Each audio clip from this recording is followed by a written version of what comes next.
पंजाबी एक ऐसी कौम है जो अपने बच्चों से अपनी जुबान नहीं बोलते। हमें पता नहीं क्या बीमारी है।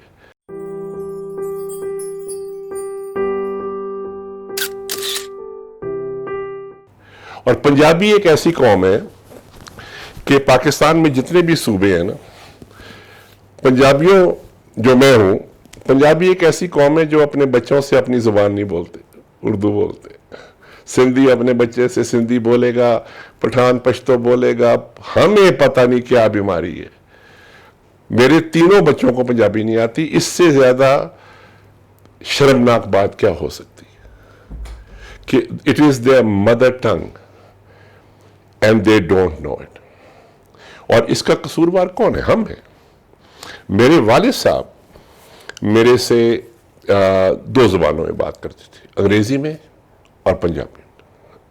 There was no third language. Pathan families में मैंने देखा है कि एक पेरेंट एक जुबान पकड़ लेगा बच्चे के साथ, वो दूसरी जुबान नहीं बोलेगा, और दूसरा पेरेंट जो है वो दूसरी जुबान पकड़ लेगा। बच्चे को पता होता है कि मैंने बाप से बात करनी है तो सिर्फ पश्तो चलेगी, इसको दूसरी जुबानें समझ ही नहीं आती। वो ये इंप्रेशन देते हैं कि मैं कोई दूसरी जुबान समझता ही नहीं हूं, तो वो आगे से कुछ कहेगा तो ये इसको इग्नोर कर देंगे। और मां से अगर बात करेगा तो किसी और जुबान से बात करेगा।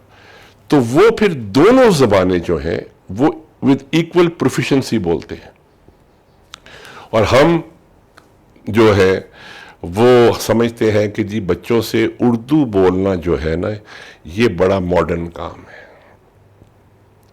और उर्दू बड़ी खूबसूरत जुबान है, लेकिन not at the cost of not knowing your own language. तो ये मेरी एक रिग्रेट है। तुम अगर मेरे से रिग्रेट्स की एक लिस्ट मांगो तो बहुत लंबी वो फहरिस्त है, लेकिन उनमें से एक ये चीज़ है कि मेरे बच्चे पंजाबी नहीं बोल सकते। और इसका कसूरवार कौन है? बिल्कुल हम हैं।